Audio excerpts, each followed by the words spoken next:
La mer Méditerranée a toujours été un enjeu stratégique important entre les différentes puissances.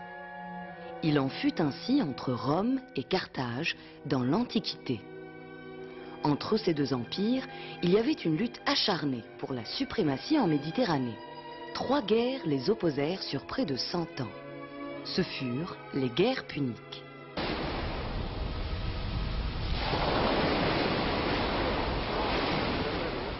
La première guerre punique avait été donc à l'avantage de Rome, et elle avait duré 23 ans, et elle avait eu pour conséquence d'occuper pour Rome la partie sicilienne ainsi que la Corse et la Sardaigne, repoussant ainsi Carthage, ou éloignant Carthage de la péninsule italique. La deuxième guerre punique fut déclenchée en 218 avant Jésus-Christ. Elle fut surtout voulue par Hannibal pour laver l'affront infligé à Carthage, suite à sa défaite face à Rome lors de la première guerre punique. Le rêve d'Hannibal fut de mettre fin à la suprématie de Rome, qui représentait une menace sur sa ville natale, Carthage.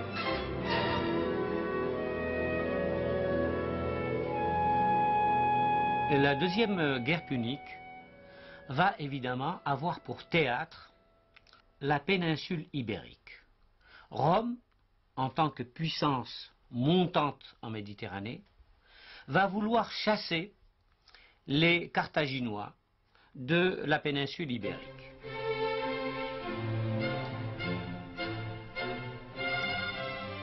Pour déclencher cette guerre, Hannibal commença par assiéger et attaquer Sagonte, une ville située en Espagne, alliée de Rome.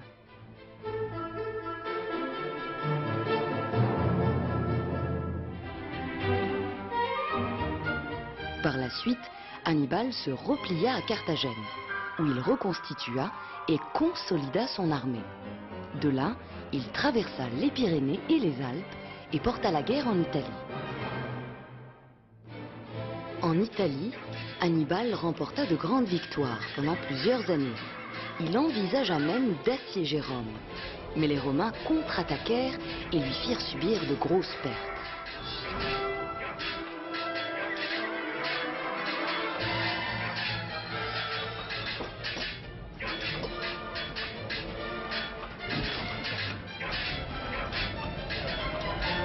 En Espagne, la situation bascula également en faveur des Romains.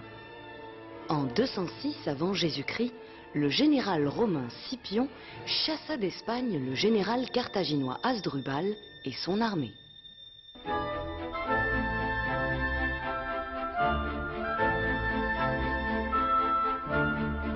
Et c'est précisément à cette époque-là que l'histoire commence à nous renseigner sur les royaumes berbères antiques de l'Afrique du Nord. Mais ce qui est certain, c'est que ces royaumes berbères étaient déjà bien établis à une époque très très lointaine, bien avant l'apparition de Carthage. Ce qu'il faut savoir, c'est que donc, au IVe siècle, on reconnaît déjà l'existence de 3 royaumes berbères. Il y a les Maures, dit les Mauruci, il y a les Massaïciles et les Massiles. Donc déjà, ces royaumes berbères occupaient un territoire très vaste de l'Afrique du Nord.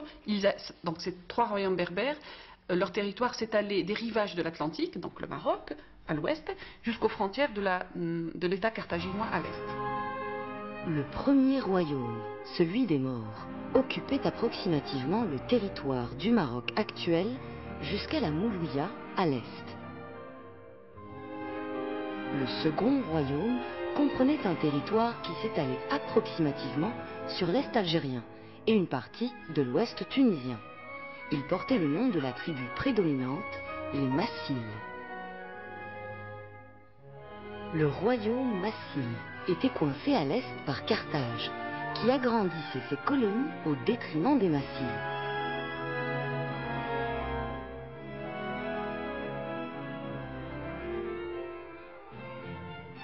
À l'ouest, son puissant rival Syphax ne cessait de le harceler, de grignoter de ses territoires et de finir plus tard par s'en emparer. Le royaume des Massiles était dirigé par le roi Gaïa, dont on sait peu de choses. Gaïa existait en tant que roi au début de la Deuxième Guerre punique, à savoir vers 220 avant Jésus-Christ. Le seul texte d'Ouga où il est question donc de Massinissa, de son père donc Gaïa, et on porte le titre de roi. Après, disons, un passage d'inimitié ou de rivalité avec Carthage, Gaïa va se mettre à l'alliance avec Carthage. Pourquoi? Parce que Syphax, excusez le terme, l'embête quelque part, et donc il avait besoin, si vous voulez, d'avoir les coups des franches à l'est pour pouvoir éventuellement faire face à l'expansionnisme de Syphax. Et donc, à partir de 213-212 avant Jésus-Christ, voilà Gaïa qui devient l'allié de Carthage, et Carthage cherche à l'attirer dans la mesure où Carthage est en guerre avec Rome, en Espagne. Elle avait besoin de renforts, et donc les armées ou des troupes de Gaïa vont servir d'appoint à Carthage, en Espagne, pour faire la guerre, pour guerroyer avec les Romains. Et c'est dans ce cadre que le fils de Gaïa sera à la tête de ce corps expéditionnaire. On peut bien parler d'un corps expéditionnaire massile numide en Espagne, faisant la guerre aux Romains. Le royaume massaéfile s'étendait de la Moulouya jusqu'aux alentours de Cirta. C'était un vaste royaume très peuplé et très riche. Il était dirigé par un grand roi, Syphax. Tite-Live nous dit qu'il a été le roi le plus puissant de l'Afrique du Nord.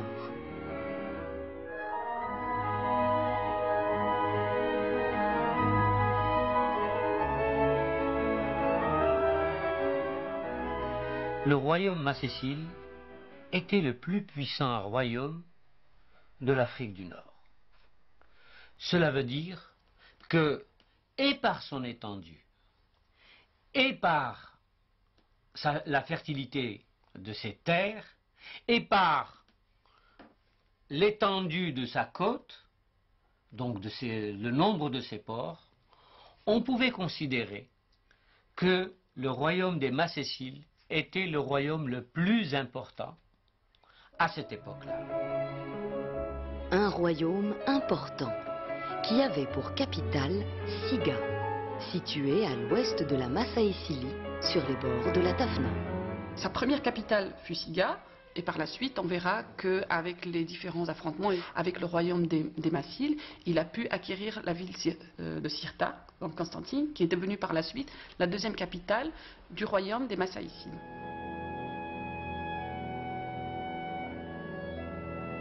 Siga occupait une position stratégique par rapport à la mer et à l'Espagne. Elle était située sur une colline, non loin de l'embouchure de la Tafna. Un avantage important s'offrait à la ville de Siga pour la navigation antique. C'est sa proximité avec l'Espagne.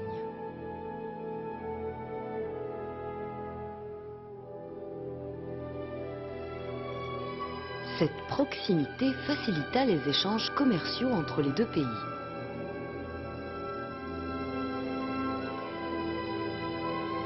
Les produits exportés vers le sud de l'Espagne étaient le blé, le vin et l'huile d'olive pour l'essentiel.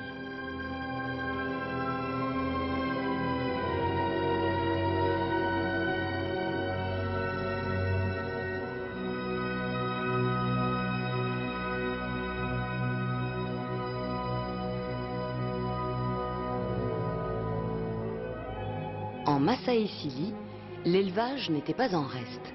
Bovins et ovins représentaient une importante activité dans l'existence des Massaéciles.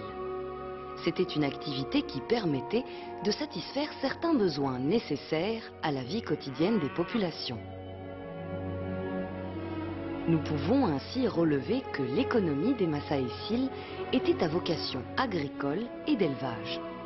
Les échanges commerciaux qui existaient à l'intérieur du royaume, le négoce entretenu avec le monde extérieur, particulièrement le sud de l'Espagne, n'étaient concevables que par l'usage d'une monnaie illustrant l'ampleur du règne de Syphax. Une économie qui a une monnaie est une économie assez avancée parce que c'est grâce à l'argent que les échanges peuvent se faire. Or, le royaume de Syphax, dont on connaît un certain nombre de villes côtières, avait une activité commerciale extérieure assez importante avec le sud de l'Espagne. On se pose même parfois la question si de la marchandise fabriquée en Macécile était exportée toute prête et vendue en l'état dans les différentes villes ou dans le sud de l'Espagne. L'existence de cette monnaie nous montre que le royaume des Massaéciles a connu une évolution dans son organisation sociale, économique et militaire.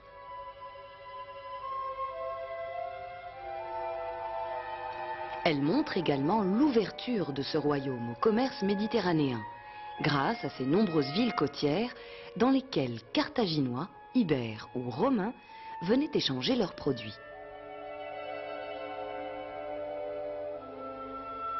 Et nous savons qu'il y avait deux séries de monnaies. Une première série où on montre un roi avec une lance et une baguette, assis, accru sur son cheval, et qui a les cheveux à ras avec une barbe pointue. Puis, nous avons affaire à une deuxième série de monnaies où on voit ce roi avec une barbe ronde, avec un diadème qui ceint son front, sa tête. Tout cela montre l'importance et la grandeur de Syphax, qui joua un rôle déterminant durant la Seconde Guerre punique et influa sur le destin de Carthage. Syphax représentait une force économique et surtout militaire dans ce bassin occidental de la Méditerranée. C'est pour cela qu'il fut sollicité dans le conflit qui opposait Rome à Carthage durant cette Seconde Guerre punique. À l'époque de la guerre punique, la deuxième guerre punique, on pense qu'il est déjà assez vieux. Et si nous savons que la première guerre punique se termine en moins 241, on peut supposer facilement qu'il était présent lors de cette guerre punique, mais que le royaume, son royaume, n'était pas impliqué dans cette guerre, encore que on peut supposer que des contingents macéciles aient participé à des batailles dans le sud de l'Italie pour le compte des Carthaginois. La deuxième guerre punique eut pour théâtre à la fois l'Italie et l'Espagne et connut son dénouement en Afrique avec la bataille de Zama. Qui de Rome ou de Carthage sera vainqueur? C'est à partir de 206 avant Jésus-Christ que commença à se dessiner l'issue du conflit. Carthage a perdu toutes ses possessions, que ce soit d'ailleurs en Sicile ou en Espagne. Donc Carthage, il lui reste son territoire africain. Rome est en train de prendre de l'élan, donc d'aller vers l'avant. Scipion, qui voulut maintenir son élan et consolider ses succès militaires, décida de porter la guerre en Afrique. Après avoir commandé l'armée romaine en Espagne, donc vers 212-211 avant Jésus-Christ, Scipion commençait à songer à déplacer la guerre vers l'Afrique du Nord. Donc c'est à partir de là qu'il a commencé à mettre en place une stratégie. En fait, il essayait de s'allier à ces rois berbères afin de pouvoir contrer Carthage. Si Hannibal était en mesure de mener la guerre en Italie, pourquoi Scipion ne la ferait-il pas en Afrique? Pour cela, il lui fallut des alliés sur le terrain. Il décida donc de rencontrer Syphax.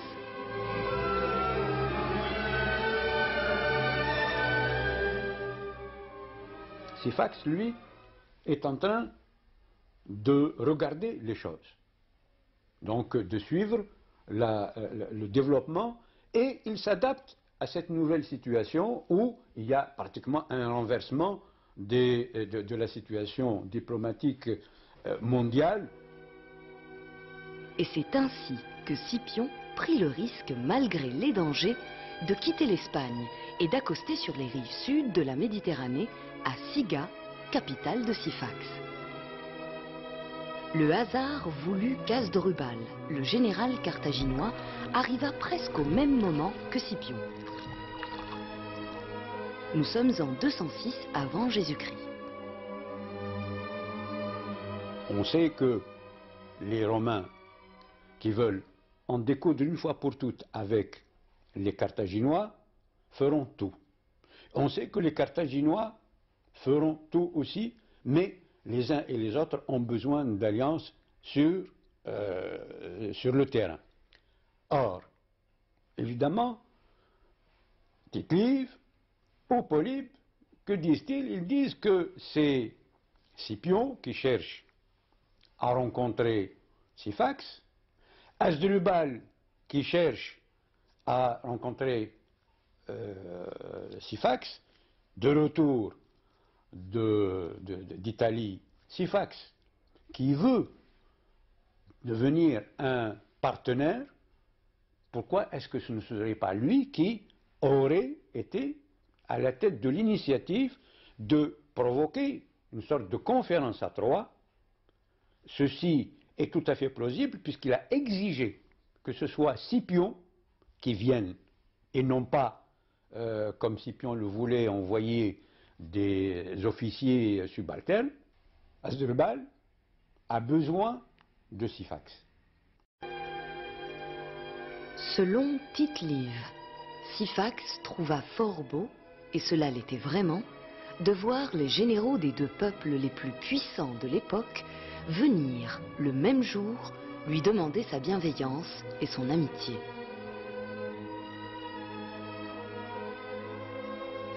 Syphax leur offrit l'hospitalité selon les règles et les coutumes du peuple berbère. Et puisque le hasard a voulu réunir les deux généraux sous le même toit, Syphax tenta de les amener à un entretien en vue de mettre fin à leur conflit.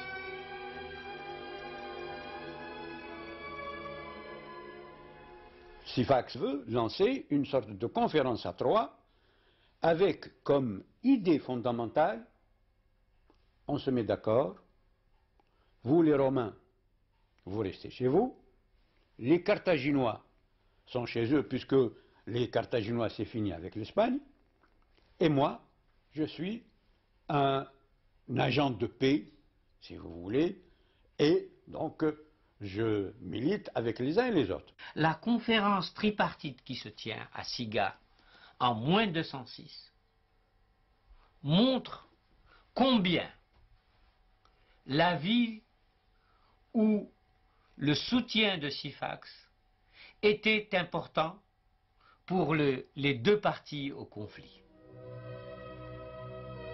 Scipion refusa cette conférence de paix à Troie, n'étant pas mandaté par le Sénat pour discuter des affaires de l'État.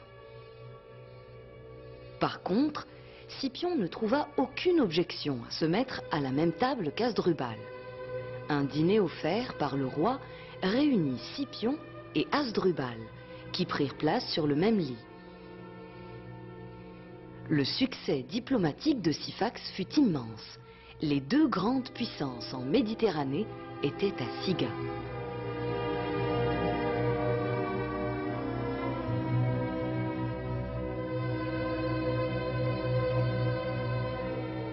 Scipion quitta Siga sans avoir eu un accord définitif, mais obtint une certaine promesse de la part de Syphax, disant qu'il pouvait compter sur lui.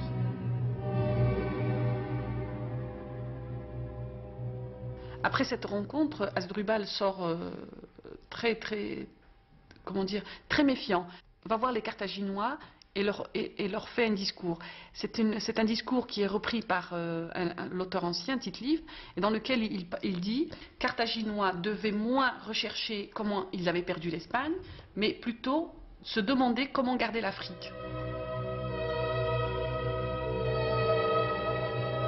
De retour en Espagne, Scipion chercha à rencontrer Massinissa, qui s'y trouvait déjà depuis quelques années à la tête d'une armée numide. Scipion connaissait la réputation de la cavalerie numide, et les exploits de Massinissa étaient parvenus jusqu'à lui.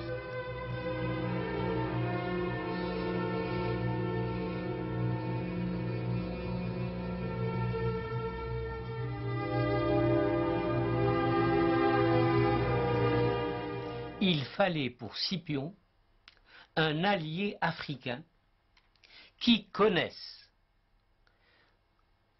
très bien le terrain, qui puisse approvisionner les troupes romaines et qui puisse être d'une aide essentielle pour l'issue de la bataille. Et c'est dans cette perspective que Scipion essaye ou prend contact avec Massinissa, qui se trouvait à l'époque, justement, en Espagne, et qui combattait pour le compte des Carthaginois. Scipion le fait approcher et lui promet de l'aider pour le royaume des Massiles, sachant que Massinissa, étant ambitieux, voulait monter sur le trône de ses aïeux. Et c'est comme cela qu'il scelle un pacte d'alliance secret avec le roi Massile, ou le futur roi Massile. Et c'est comme cela, si l'on veut, que Scipion s'assure d'un apport militaire certain, car la cavalerie massile était connue et elle avait remporté des victoires en Espagne. Le traité d'alliance conclu entre Massinissa et Scipion suscita de l'inquiétude chez Hasdrubal et le Sénat carthaginois, qui décidèrent de réagir. Cette inquiétude fut fondée, d'autant que Massinissa décida de rentrer en Massilie, afin de faire valoir ses droits au trône suite à la mort de son père Gaïa vers 206 avant Jésus-Christ.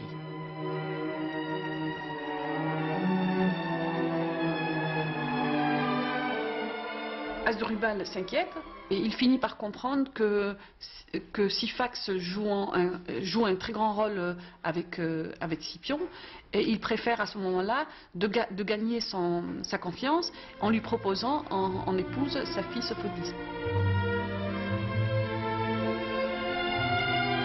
Pour sceller cette alliance de Syphax avec Carthage, elle a été mariée à Syphax.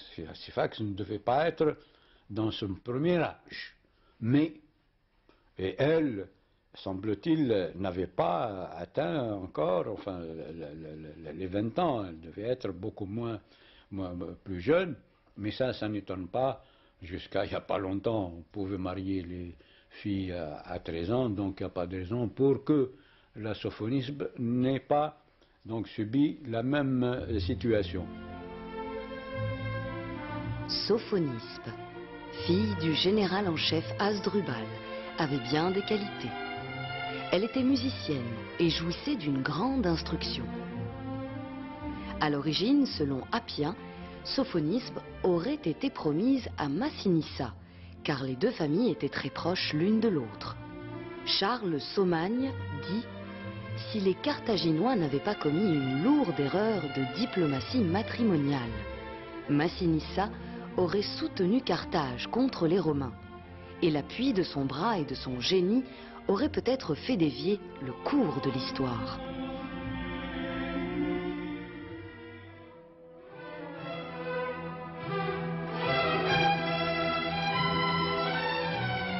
Le débarquement des Romains en Afrique fut un tournant décisif pour les événements qui suivirent, et notamment pour l'issue de la Deuxième Guerre punique.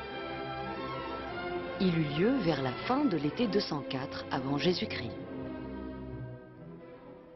En arrivant sur les côtes africaines, non loin d'Utique, Scipion ne trouva personne pour l'attendre. Quelque temps après, il fut rejoint par Massinissa et sa cavalerie.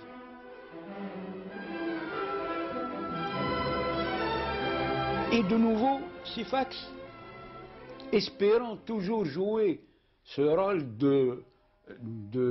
j'allais dire, de champion de la paix en Afrique, donc au Maghreb ou en Afrique du Nord, comme l'on veut, propose de discuter avec les uns et les autres en leur proposant le plan suivant: faisons la paix, vous, Romains, rentrez chez vous, Carthaginois, restez chez vous, et nous, vous nous restez chez nous. Donc, voilà la politique de Syphax au lendemain du débarquement de Scipion. C'est encore courir derrière ce projet de vouloir s'imposer en tant que acteur actif de la diplomatie dans cette partie du monde, et non point un simple appui ou un simple supplétif pour les uns ou pour les autres. Évidemment, Scipion écoute, mais Scipion est quelqu'un qui a un compte à régler avec les Carthaginois.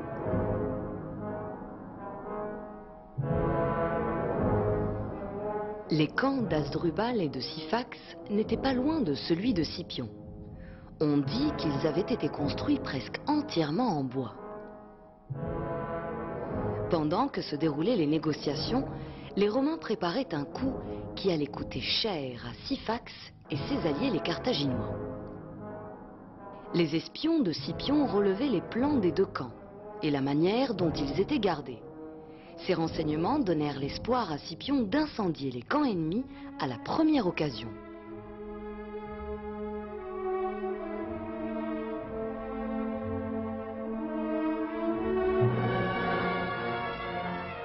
Au moment venu, l'armée romaine envahit les camps de Syphax et d'Hasdrubal, presque en même temps pour y mettre le feu.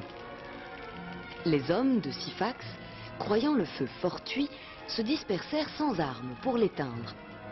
Alors, ils tombèrent sur leurs adversaires armés. Dans le camp d'Hasdrubal, les Carthaginois crurent aussi que le feu était un fait du hasard. À leur tour, ils tombèrent sous les coups des Romains.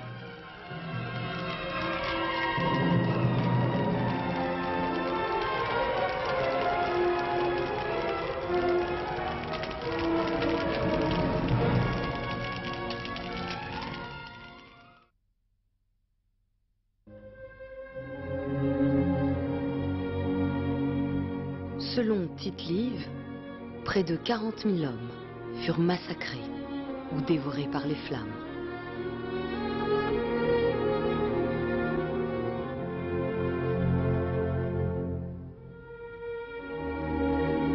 Une grande partie de l'armée de Syphax et de Carthage est anéantie. Syphax, dans un premier temps, essaye de retourner chez lui à Siga. Mais les Carthaginois l'en dissuadent en lui disant qu'ils ont reçu des renforts ibères et macédoniens qui vont permettre de renforcer cette armée. D'un autre côté, Syphax savait que c'était à la suite d'un incendie, non d'un combat loyal, qu'il avait subi un tel désastre.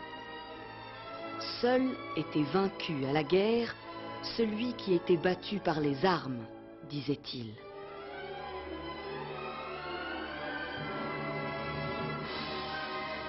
C'est pourquoi il décida de reprendre la guerre.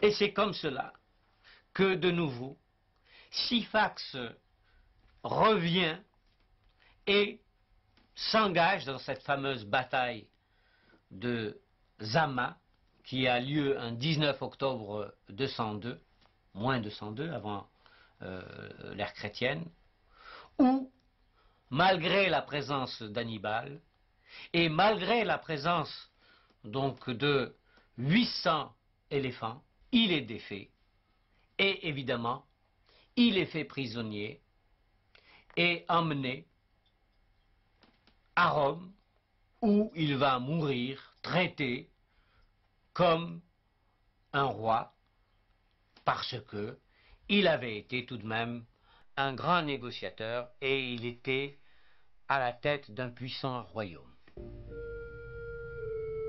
Suite à la défaite de Syphax, Massinissa récupéra le royaume de son père Gaïa et le reste de la Numidie. Il rentra dans sa capitale, Cirta. Là, il trouva Sophonispe, que les Romains réclamaient en tant que prisonnière de guerre.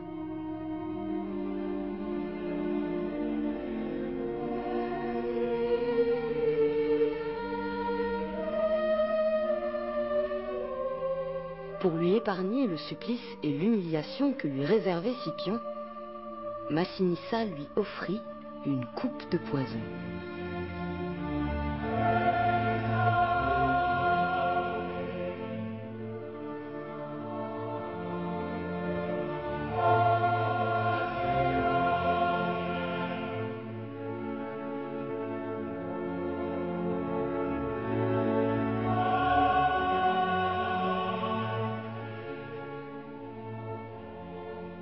Les auteurs anciens ont beaucoup parlé de Sophonispe, puisqu'elle représente vraiment cet exemple de femme qui a joué un très grand rôle dans l'histoire de l'Afrique du Nord, une femme qui a pu prendre des décisions, qui a fait faire prendre des décisions politiques très importantes également pour le destin de Carthage et de l'Afrique du Nord.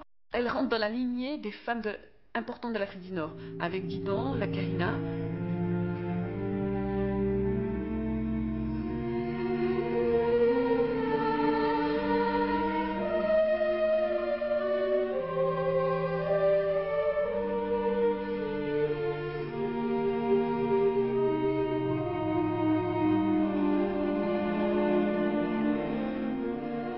Syphax mourut en Italie en 202 avant Jésus-Christ.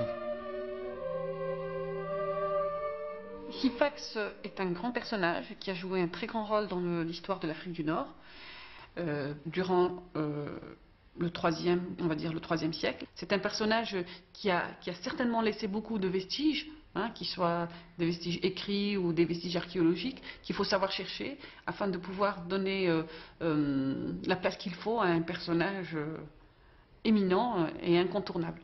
On peut classer Syphax dans la lignée des grands Agélides.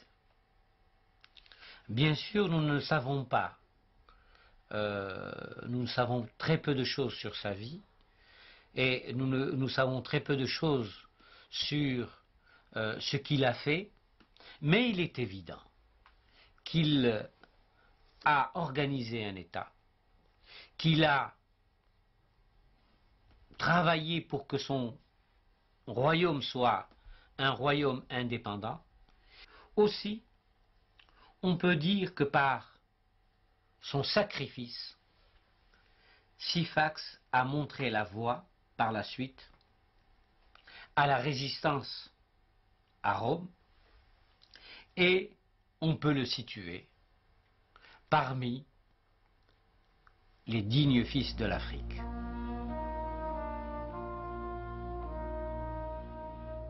Le mausolée de Takembrit se dresse sur une colline au-dessus de la Tafna.